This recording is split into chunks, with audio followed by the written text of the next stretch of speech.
So இப்போ variable அப்படின்னா என்ன அப்படின்னு சொல்கிறதுக்கு முன்னாடி இப்போ உதாரணத்துக்கு நம்ம வந்து இப்போ சென்னை அப்படின்னு சொல்கிறோம். இப்போ சென்னை அப்படிங்கிறது என்னது? ஆக்சுவலாக வந்து சென்னை அப்படிங்கிறது ஒரு சிட்டி. ஸோ அப்போ இங்கே சிட்டி அப்படிங்கிறது வந்து நமக்கு வந்து வேரியபிள் அப்படின்னு அர்த்தம். சென்னை அப்படிங்கிறது வந்து ஒரு டெக்ஸ்ட். ஓகேவா? ஸோ இப்போ என்னோட நேம் என்ன அப்படின்னா, ஸோ இப்போ என்னோட சரவணா அப்படிங்கிறது என்னோட நேம். ஆனால் வந்து அது என்ன சொல்லணும் ஆங்கிலத்தில்? மை நேம் அப்படின்னு சொல்கிறோம். அப்போ மை நேம் அப்படிங்கிறது இங்கே வந்து வேரியபிள், சரவணா அப்படிங்கிறது இங்கே வந்து ஒரு டெக்ஸ்ட். ஓகேவா? சரி, இப்போ என்னன்னா ஒரு வேரியபிள் அப்படிங்கிறது வந்து ஒரு ஸ்டோர் பண்ணி வைக்கக்கூடிய ஒரு கண்டெய்னர் மாதிரி நீங்கள் எடுத்துக்கணும். ஸோ அப்போ பைத்தானை பொறுத்த அளவுக்கு வந்து வேரியபிள்ஸ் அப்படிங்கிறது hold data like numbers are text. ஒரு நம்பரையோ அல்லது டெக்ஸ்ட்டையோ ஸ்டோர் பண்ணக்கூடிய ஒரு இதுதான் என்னன்னா வேரியபிள் அப்படின்னு சொல்கிறோம். ஸோ வேரியபிளை நம்ம வந்து கிரியேட் பண்ணி வச்சுட்டோம் அப்படின்னா அந்த ப்ரோக்ராமில் அதை பின்னாடி நம்ம வந்து லேட்டராக நம்ம வந்து அதை யூஸ் பண்ணிக்க முடியும். ஸோ அது எப்படிங்கிறத உங்களுக்கு எக்ஸ்பிளைன் பண்ணி இப்போ ஸ்டெப் பை ஸ்டெப்பாக உங்களுக்கு காட்டுறேன். இப்போ உதாரணத்துக்கு நம்ம வந்து மை நேம் பைத்தான் ஐட்லி விண்டோவில் மை நேம் ஈக்குவல் டு ராஜா அப்படின்னு சொல்லி நினச்சிக்கிறேன். சிங்கிள் கோட்டில் கொடுக்குறேன். அகெயின் ஏஜ் ஈக்குவல் டு 20 அப்படின்னு கொடுக்குறோம். அதுக்கப்புறமா சேலரி ஈக்குவல் டு 30,000 அப்படின்னு கொடுத்தாச்சு. சரியா? இப்போ அடுத்து என்ன பண்ணுறோன்னா ஆவரேஜ் அப்படின்னு சொல்லிட்டு ஒரு 80.34 அப்படின்னு கொடுக்குறோம். ஸோ அப்போது 4 வேரியபிள்ஸ் நான் என்ன செய்கிறேன் இந்த இடத்துல நம்ம கிரியேட் பண்ணியிருக்கிறேன். ஓகேவா? அதாவது மை நேமில் ஒரு ராஜா அப்படிங்கிற ஒரு டெக்ஸ்ட் வேரியபிள் டெக்ஸ்ட் வேல்யூவும், ஏஜில் வந்து ஒரு நம்பர் ஸ்டோர் பண்ணியிருக்கிறேன், சேலரியில் ஒரு நம்பரும், ஆவரேஜில் ஒரு பாயிண்ட் வச்சது, அதாவது டெசிமல் பாயிண்ட் வச்ச ஒரு நம்பரே என்ன செஞ்சுருக்கேன் நான் வந்து ஸ்டோர் பண்ணி வச்சுருக்கிறேன். ஓகேவா? ஸோ இப்போ இந்த இடத்துல வந்து பார்த்தீங்கன்னா மை நேம் அப்படிங்கிறது என்ன? மை நேம் அப்படிங்கிறது ஏஜ், சேலரி, ஆவரேஜ். ஸோ இது எல்லாமே தான் என்னது அப்படின்னா வேரியபிள்ஸ் அப்படின்னு சொல்கிறோம். ஸோ அதில் ஸ்டோராக இருக்கக்கூடிய ராஜா 20, 30,000, 80.34 அப்படிங்கிறது என்னது அப்படின்னா வேல்யூஸ் அப்படின்னு சொல்கிறோம், அதாவது டேட்டா அப்படின்னு சொல்கிறோம். ஓகேவா? ஸோ இப்போ ராஜா அப்படிங்கிறது இங்கே என்ன சொல்கிறோம் அப்படின்னா ஸ்ட்ரிங் அப்படின்னு சொல்லணும். சரியா? அதை கலெக்ஷன் ஆஃப் கேரக்டர் தான் என்னதுன்னா ஸ்ட்ரிங் அப்படின்னு சொல்லணும். ஸோ இந்த 20, 30,000 இதெல்லாம் என்னதுன்னா ஒரு இன்டிஜர் வேல்யூ அப்படின்னு சொல்லுவாங்க. ஸோ டெசிமல் பாயிண்ட்ல இருக்கக்கூடியதை என்ன சொல்லணும் அப்படின்னா ஃப்ளோட் வேல்யூ அப்படின்னு சொல்லணும். ஓகேவா?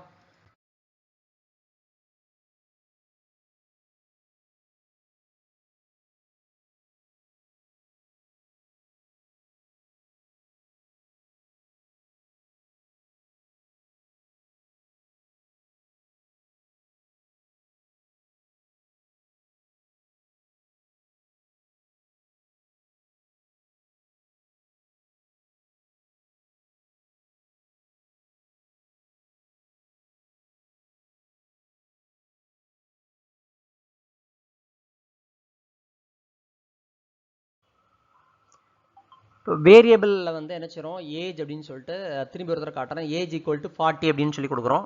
அகைன் என்ன பண்ணுறோன்னா ஏஜில் வந்து நான் வந்து 40 அப்படிங்கிறத நான் டிஸ்பிளே பண்ணுறதுக்காண்டி டைப் பண்ணுறேன். ஏஜ் 40 வந்துட்டு திருப்பி என்ன பண்ணுறோன்னா இப்போ உதாரணத்துக்கு இப்போ age equal to for example 15 கொடுக்குறேன். இது நல்லா புரிஞ்சுக்கணும். ஃபர்ஸ்ட் லெட்டர் வந்து கேபிட்டல் லெட்டரில் இருக்குது. அடுத்த ஏஜில் 45 கொடுக்குறேன். ஃபர்ஸ்ட் லெட்டர் வந்து ஸ்மால் லெட்டரில் இருக்குது. எல்லாமே ஸ்மால் லெட்டரில் இருக்குது. இப்போ பாருங்கள், கேபிட்டல் லெட்டர் ஃபர்ஸ்ட் லெட்டர் ஏஜ்னு கொடுக்கும்போது 15 வருது. அடுத்து ஸ்மால் லெட்டரில் ஏஜ்னு கொடுக்கும்போது 45 வருது. ஏன்னா அப்போது கேஸ் சென்சிட்டிவாக இருக்குது. அதாவது இப்போ பாருங்கள், இப்போ கேபிட்டல் லெட்டரில் ஏஜ்னு கொடுக்கும்போது எரர் காட்டிடுது. சரியா? இது என்னன்னா இது வந்து கேஸ் சென்சிட்டிவ். அதாவது என்னன்னா ஏஜ்னு தான் கொடுக்குறீங்க, ஆனால் என்ன ஆகுது அப்படின்னா ஃபர்ஸ்ட் லெட்டர் கேபிட்டல் லெட்டரில் ஏ இருக்கும்போது ஸோ அந்த 15 ஸ்டோர் ஆயிருக்கு. ஸ்மால் லெட்டரில் வரும்போது 45 ஸ்டோர் ஆயிருக்குது. அப்போது அந்த ஏஜ் வேற இந்த ஏஜ் வேற அப்படிங்கிறது தான் வந்து இந்த வேரியபிளில் வந்து என்ன செஞ்சிடும் பைத்தானில் வந்து எடுத்துக்கணும். இதுதான் வந்து கேஸ் சென்சிட்டிவ் அப்படின்னு சொல்கிறோம். அதாவது ரெண்டையுமே செப்பரேட்டாகவே எடுத்துக்கணும். ஸோ ஏஜுக்கு தனி box, first letter capital letter கூடிய ஏஜுக்கு தனியாக ஒரு கண்டெய்னரும், அந்த ஸ்மால் லெட்டர் கூட ஏஜ் அப்படின்னு சொல்கிறோம் இல்லையா, அதுக்கு வேறு கண்டெய்னரும் தனித்தனியாக தான் என்ன செய்யும். ஒன்றில் 50 ஸ்டோர் ஆகும், இன்னொன்றில் 45 ஸ்டோர் ஆகும். தனித்தனியாக தான் வந்து ஸ்டோர் ஆகும். அதை முதல்ல புரிஞ்சுக்கணும். ஸோ நெக்ஸ்ட் என்னென்னா ஒரு வேரியபிளுக்கு வந்து நம்ம நேம் வைக்கும்போது என்ன முக்கியமாக நம்ம வந்து என்ன மைண்டில் வச்சுக்கணும் அப்படிங்கிறத பற்றி நான் சொல்கிறேன். ஃபஸ்ட் என்னென்னா கண்டிப்பாக வந்து ஒரு வேரியபிள் அப்படின்னு எடுத்துக்கிட்டிங்கன்னா அது கண்டிப்பாக வந்து ஒரு லெட்டரில் ஸ்டார்ட் ஆகணும். அப்படி இல்லைன்னா ஒரு அண்டர் ஸ்கோர் நம்பராக இருக்கக்கூடாது. சரியா? லெட்டர்னா ஏதாவது இப்போ உதாரணத்துக்கு வந்து இப்போ மை நேம் அப்படின்னு சொல்லி ஆரம்பிச்சோன்னா எம்ங்கிறது ஃபர்ஸ்ட்டில் லெட்டர் இருக்குது. அதே இடத்து வந்து 10 மை நேம் அப்படின்னு கொடுத்தீங்கன்னா அது வந்து தப்பு. ஏன்னா நம்பர் ஸ்டார்ட் ஆகுது. சரி, அதை எக்ஸ்பிளைன் பண்ணுறேன். நான் அடுத்த டேபிள் வரும்போது எக்ஸ்பிளைன் பண்ணுறேன்.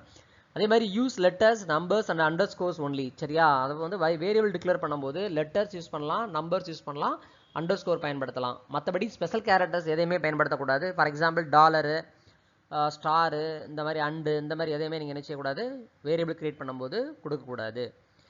ஸோ மூணாவது பாயிண்ட் என்னன்னா வேரியபிள் நேம் அப்படிங்கிறது வந்து ஒரு கேஸ் சென்சிட்டிவ்னு சொல்லியிருக்கேன். ஏன்னா வந்து ஏற்கனவே பார்த்தோம் age and age are two different variable, சரியா? ஸோ ஏன்னா ஃபர்ஸ்ட் லெட்டர் மட்டும்தான் கேபிட்டல் லெட்டரில் இருக்குது. ஸோ இன்னொரு இதில் எல்லாமே ஸ்மாலாக இருக்குது. அப்படின்னா இது ரெண்டுமே வேற வேரியபிளாக தான் எடுத்துக்கும். அதை மைண்டில் வச்சுக்கோங்க.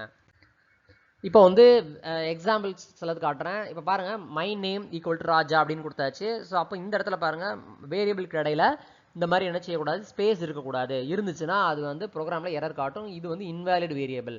அதே மாதிரி இப்போ மை பேலன்ஸ் ஈக்குவல் டு 3000 காட்டியிருக்கிறேன்.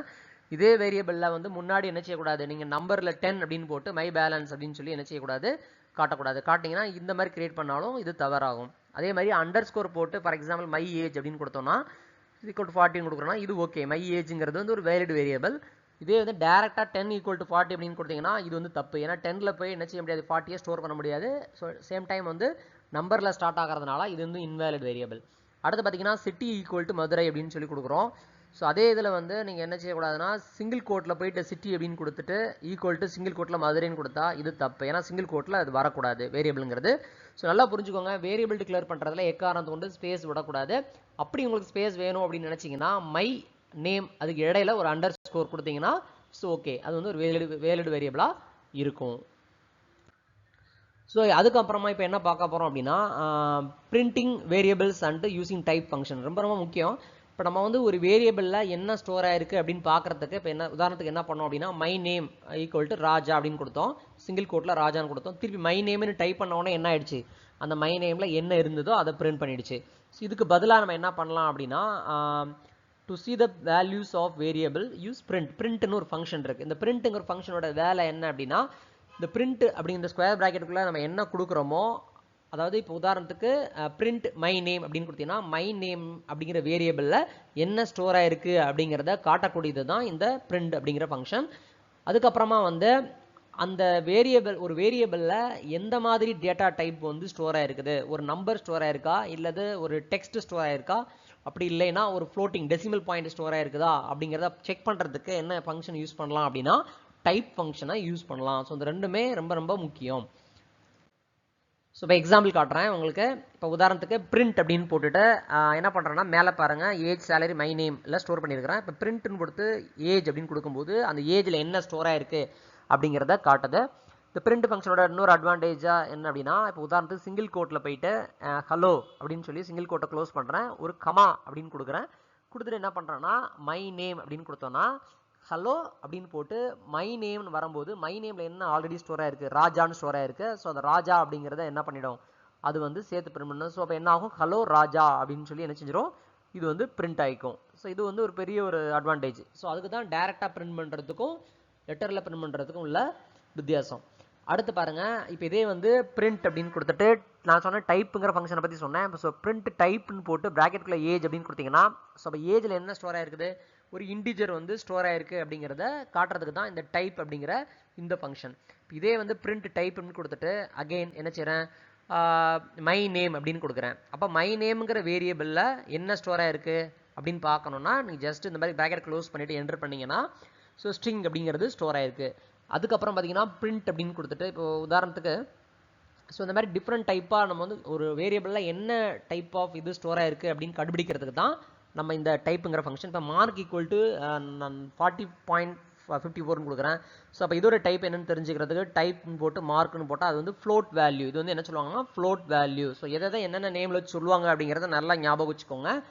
அதுக்கப்புறமா இப்போ for example is rain equal to டேரெக்டாக என்ன பண்ணுறேன்னா நான் ட்ரூ அப்படின்னு சொல்லி கொடுக்குறேன். ஸோ அப்போ இதை என்ன சொல்லுவாங்க அப்படின்னு பார்க்குறதுக்கு பிரிண்ட் அதாவது ட்ரூ அல்லது ஃபால்ஸ் இந்த ரெண்டு வேர்டை நம்ம யூஸ் பண்ணிக்கலாம். ஸோ இது இந்த மாதிரி நீங்கள் டேரெக்டாக ஸ்டோர் பண்ணீங்க அப்படின்னா இதை வந்து என்ன சொல்லுவோம் அப்படின்னா பூலியன் வேல்யூ அப்படின்னு சொல்லுவாங்க. ஸோ அப்போ வந்து நீங்கள் நான் ஸ்க்ரீனில் காட்டுற மாதிரி உங்கள் சிஸ்டத்தில் நீங்கள் ட்ரை பண்ணி பார்க்கணும். பிரிண்ட் டைப்னு போட்டுட்டு இஸ் ரெயின் அப்படின்னு கொடுத்தீங்கன்னா ஸோ அப்போ என்ன காட்டுறது, அது வந்து Boolean value. So Boolean data type Boolean அப்படிங்கிறது ட்ரூ அல்லது ஃபால்ஸ் இந்த மாதிரி இருக்கும். இதை பற்றியெல்லாம் டீப்பாக அடுத்தடுத்து பார்ப்போம் வீடியோவில். இப்போ அடுத்து பாருங்கள் மை ரேங்க் ஈக்குவல் டு ஒரு வேரியபிளில் நம்ம வந்து சிங்கிளாக ஒரு வேல்யூ தான் நம்ம ஸ்டோர் பண்ணி பார்த்துருக்கோம். மல்டிபிளாக நம்ம எப்படி ஸ்டோர் பண்ணுறதுனா மை ரேங்க் ஈக்குவல் டு இப்போ பாருங்கள் 1 2 3 அப்படின்னு சொல்லிட்டு 3 வேல்யூ வந்து நான் ஸ்டோர் பண்ணுறேன். ஸோ இது என்ன மாதிரி டேட்டா டைப் அப்படின்னா, நம்ம பிரிண்ட் அப்படின்னு கொடுத்து ப்ராக்கெட்குள்ள டைப் ஆஃப் மை ரேங்க் அப்படின்னு கொடுத்தீங்கன்னா உங்களுக்கு இதோட டிஃபரன்ஸ் தெரியும். ஸோ அப்போ இது வந்து என்ன சொல்கிறாங்கன்னா லிஸ்ட் டேட்டா டைப் அப்படின்னு சொல்கிறோம். ஸோ இந்த மாதிரி நிறைய டேட்டா டைப்ஸ் இருக்குது. அதை பற்றிலாம் அடுத்தடுத்த வீடியோவில் உங்களுக்கு நான் வந்து சொல்லி கொடுக்க போகிறேன். ஓகேவா?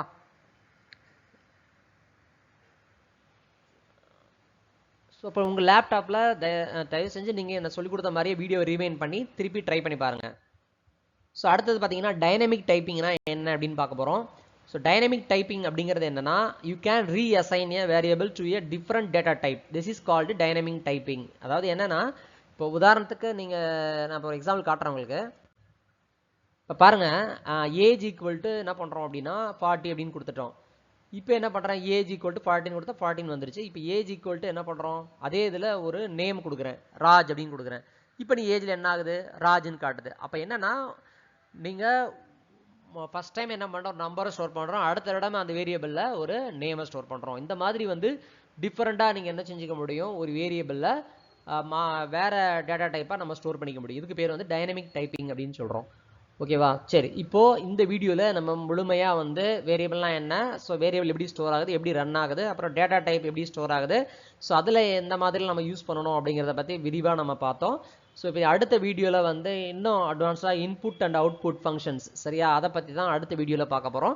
அது மட்டும் இல்லாமல் நான் ஏற்கனவே சொன்ன மாதிரி இந்த வீடியோவோட டிஸ்கிரிப்ஷனில் ஒரு கூகுள் ஃபார்ம் இருக்கும். அந்த கூகுள் ஃபார்மில் நீங்கள் கிளிக் பண்ணிங்கன்னா உங்களுக்கு ஒரு 10 கொஸ்டின்ஸ் கேட்கும். உங்கள் டீட்டெயில்ஸ் எல்லாம் கொடுத்துட்டு, ஸோ அந்த கொஸ்டின்ஸ்க்கெலாம் நீங்கள் ஆன்சர் பண்ணிட்டீங்கன்னா உங்களுடைய பாயிண்ட்ஸை வந்து லாஸ்ட்டாக காட்டும். ஸோ இதில் வந்து ஹையஸ்ட்டாக யார் பாயிண்ட்ஸ் எடுக்கிறாங்களோ அவங்களுடைய நேமு மட்டும் நான் வந்து அவங்களோட நேம் அண்ட் ஐடி, ஸோ இது ரெண்டையுமே வந்து நாங்கள் வெப்சைட்டில் வந்து பப்ளிஷ் பண்ணுவோம். ஸோ ஹையஸ்ட்டாக அடுத்தடுத்த இதில் ப்ராக்ரஸில் யார் போகிறாங்களோ ஸோ அவங்களுக்கு வந்து நிறைய